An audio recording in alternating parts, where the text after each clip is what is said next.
Jokowi ya bisa saja ngamuk jika Anies Baswedan dan Ahok gabung ke kabinet Prabowo Gibran.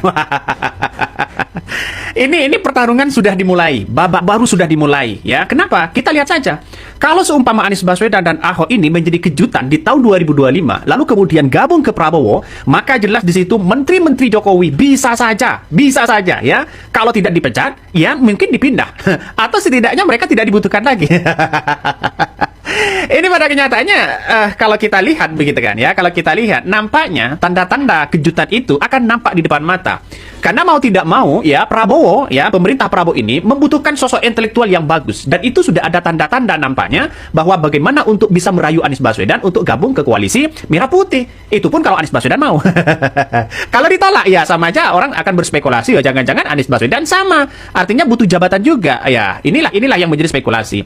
Tapi pada akhirnya orang akan membicarakan kalau Anies Baswedan dan Ahok masuk di kementerian atau gabung ke kabinet Merah Putih, yang jelas di situ bahwa orang-orang Jokowi, titipan menteri Jokowi bisa saja ya didepak atau dipecat atau bagaimana. Karena kabarnya ada reshuffle besar-besaran. Kita tunggu saja. Bisa saja Mulyono ini ngamuk. Ya, yang namanya politik kan kita tidak tahu begitu. Jadi sekarang ini dari 100 hari kepemimpinan dari seorang Prabowo, menteri-menteri dari beberapa yang kemudian dilakukan oleh seorang Prabowo, tidak ada yang nampak ya kinerjanya. Yang nampak adalah Menteri ATN Nusron Wahid ya, yang nampak di situ ya. Terus kemudian yang lain Marwar Sirait mungkin agak nampak sedikit lah begitu. Tapi dengan yang lain begitu ya, seperti Bahlil masih belum ada, Menteri KKP masih belum menunjukkan eksistensinya. Apa yang sebenarnya terobosan baru. Sehingga orang-orang banyak berspekulasi begitu. Dan sehingga wah ini menjadi bumerang kepada menteri-menteri Jokowi pada akhirnya yang kemudian dititipkan nih. Jadi gini, jika Anies dan Ahok masuk dalam KMP, maka para menteri titipan Mulyono akan pada mengundurkan diri tanpa perlu reshuffle karena tidak sefrekuensi. Sehingga Prabowo bisa menjalankan hak prerogatif secara ya paripurna karena sudah dikelilingi oleh para loyalis, paham kan? Ini komentar dari netizen ini. Muncul spekulasi begitu. Akankah pertanyaannya sekarang, akankah Prabowo ini akan meninggalkan Jokowi? Akankah bayangan-bayangan Jokowi ini mulai pudar begitu kan di pemerintah kabinet Prabowo? Nampaknya menteri-menteri itu kalau tidak menyelamatkan diri dari sekarang, maka yang jelas akan didepak. Artinya apa? Artinya jangan sering ketemu dengan Jokowi. Artinya tidak lagi yang kemudian menunggu arahan dari Jokowi. Yang jelas-jelas Prabowo, yang jelas-jelas adalah Prabowo sebagai presiden. Maka ya dekat-dekatlah dengan presiden. Seperti Bahlil dulu mengatakan, kalau ingin terpilih dekat-dekatlah dengan Jokowi. Dan sekarang terpilih. Ya, semuanya ingin terpilih, ingin menyelamatkan diri, ya dekat-dekatlah dengan Prabowo. Setidaknya pencitraannya sangat kuat. Ya, kita memandang dalam dunia politik itu bisa saja itu terjadi, bisa saja salah ya. Coba kita bayangkan saja ini ya. Ada yang berkomentar begini, mudah-mudahan begitu. Jika betul begitu, yakin negeri ini akan lebih baik. Rakyat akan bekerja keras dan negara lebih stabil. Lebih baik lagi kalau wapresnya mundur, pasti negeri ini maju. Nah, kalau Anies Baswedan dan Ahok ini menjadi masuk ke kabinet Merah Putih dan itu punya panggung yang sangat luar biasa, jelas posisi Gibran ini akan tidak bisa nanti elektabilitas naik. Walaupun sebagai wakil presiden. Karena kita lihat saja, sosok Anies Baswedan itu kan cerdas ya, punya mentalitas yang kuat, punya gagasan yang kuat secara permanen, sehingga bisa memanfaatkan bagaimana ya punya jabatan, punya kekuasaan, dan di situ ya untuk meraup popularitas ya di tahun 2029. Saya kira pertarungan politik akan semakin sengit ya, dan bahkan ya Prabowo juga begitu kan ya, Prabowo juga bisa ketar-ketir juga kalau Anies dikasih jabatan. Kenapa? Ya takut di tahun 2029 saingannya adalah Anies Baswedan lagi di situ. Makanya saya menganalisa bahwa ya kecuali ada Prabowo Anies misalnya. Teman-teman, selamat datang kembali dengan saya di channel ini. Di sebuah cuplikan video yang barusan kita tonton ini ya cukup menarik ini, ada banyak sekali yang menjadi tanggapan ataupun komentar para netizen-netizen dalam menanggapi video yang barusan kita tonton ini. Nah, di sini ada yang mengatakan teman-temannya itu, singkirkan semua menteri titipan Jokowi. Rakyat cerdas boleh gabung, hidup Bapak Prabowo, guyup rukun selamanya merdeka. Sangat setuju masuk di kabinet Prabowo, setuju masukin orang-orang cerdas di kabinet. Nah, lanjut lagi. Sudah waktunya Prabowo dukung wakil-wakilnya di jalur pemimpin yang berkarakter baik dan cerdas. Semoga Pak Prabowo, Pak Anies, Pak Ahok bersatu, saling bahu-membahu memajukan Indonesia. Mantap, bangkitlah Indonesia. Ayolah orang-orang, inginkan bangsa ini bangkit. Rakyat memakmurkan rakyat bersama orang-orang jujur. Beda dengan penjilat-penjilat bersihkan.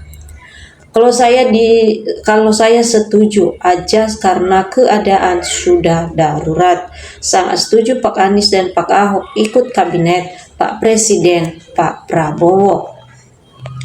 Kalau Pak Anies dan Pak Ahok masuk kabinet merah putih akan makin stabil pemerintahan Pak Prabowo. Kurasa cocok kalilah titipan para penguasai yang lama harus digantikan segera biar Indonesia ini semakin baik dan transparan.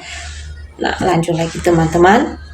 Mestinya harus bangga karena yang diduduki jadi menteri yang berkompeten, berenergi, lengserkan yang tidak mengabdi untuk negara dan masyarakat demi NKRI tercinta. Prabowo hanya takut kepada Yang Maha Esa dan rakyat NKRI. Benar banget nyari pemimpin yang soleh, amanah, fatonah, sidik, pro rakyat. Pemimpin jangan hanya menjadi tugas partai. Perhatikan, pro rakyat harus pro rakyat. Ini yang namanya tidak omon-omon. Kalau benar terjadi memang Menteri Titipan Mulyono harus dibuang, bikin masalah terus. Geng Solo dibuang semua, tidak ada manfaatnya buat bangsa dan negara. Buang-buang anggaran saja. Sudah saatnya Indonesia menuju kejayaan. Masukkan orang-orang amanah dan cerdas. Buang pejabat-pejabat korup. Nah, lanjut lagi teman-teman. Betul tuh buat ganti menteri yang titipan yang gak mutu. Setuju direcoki oleh politik Jokowi. Tidak kerja buat rakyat. Kalau saya lebih setuju Budi Ari harus masuk. Sebel begitu sudah jelas judul dia yang jagain, tapi dia masih aman. Betul yang dikatakan Bapak yang di penjara itu. Pimpinan yang bijak akan merangkul musuhnya yang kalah dalam pilpres. Kalau memang Pak Prabowo ingin Indonesia menjadi lebih baik, saatnya membersihkan pejabat-pejabat warisan Mulyono yang hanya memberikan citra yang buruk kepada Bapak Prabowo, dan pasti rakyat akan ragu untuk mendukung Bapak. Ingat, kesempatan belum tentu datang dua kali. Bubarkan menteri-menteri titipan Jokowi dan Kapolri. Ekonomi belum juga membaik. Desas-desus Prabowo mau bersih menteri yang tidak bisa kerja, dan pidato kemarin mungkin benar. Tidak mungkin Prabowo mempertahankan menteri yang tidak ada manfaat dalam pemerintahannya, bisa bancos. Nah, lanjut lagi. Setuju banget kalau menteri-menteri titipan Jokowi dilengserkan, termasuk menteri yang tak becus kerja, biar pada sadar. Untuk memajukan Indonesia yang lebih baik lagi, firasat lagu rungkat sedang berlangsung. Nah, lanjut lagi. Rakyat akal sehat tidak yang percaya dengan Jokowi, udah basi terlalu banyak kebohongan. Slow penjelasan supaya masyarakat juga mengerti. Nah, lanjut lagi. Rakyat sangat marah karena 10 tahun negara dirusak dan Fufu Fafa jadi wakil presiden ilegal. Omon-omon buktinya Tom Lombong diputus berat. Nah, lanjut lagi teman-teman. Lengserkan kabinet Jokowi yang nempel di Prabowo. Gibran Fufu Fafa wajib dimansulkan secepatnya. Rakyat menilai berdasarkan perbuatannya Bang Joko, dan Joko jadi hinaan kan dari perbuatannya sendiri. Budi Ari, Bahlil dan menteri zaman Jokowi harus diganti karena tidak bisa bekerja. Mudah-mudahan Pak Prabowo bersatu. Bapak hebat, pemberani, tegas, merakyat, bir bersihin korupsi jahat yang dulu-dulu ganti. Mudah-mudahan Allah dengar permintaan rakyat biar negara bebas dari orang-orang jahat.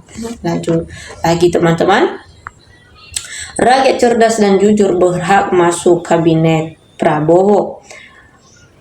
Retorika doang, resapel dari dulu biar rakyat percaya segera, cuman atau jangan hanya omon-omon.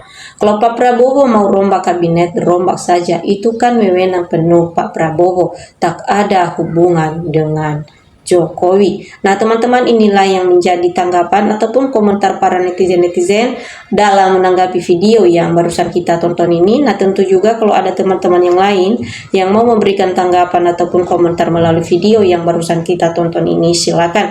Atau teman-teman jangan lupa like atau subscribe video kita ini agar video-video kita selanjutnya teman-teman tidak ketinggalan.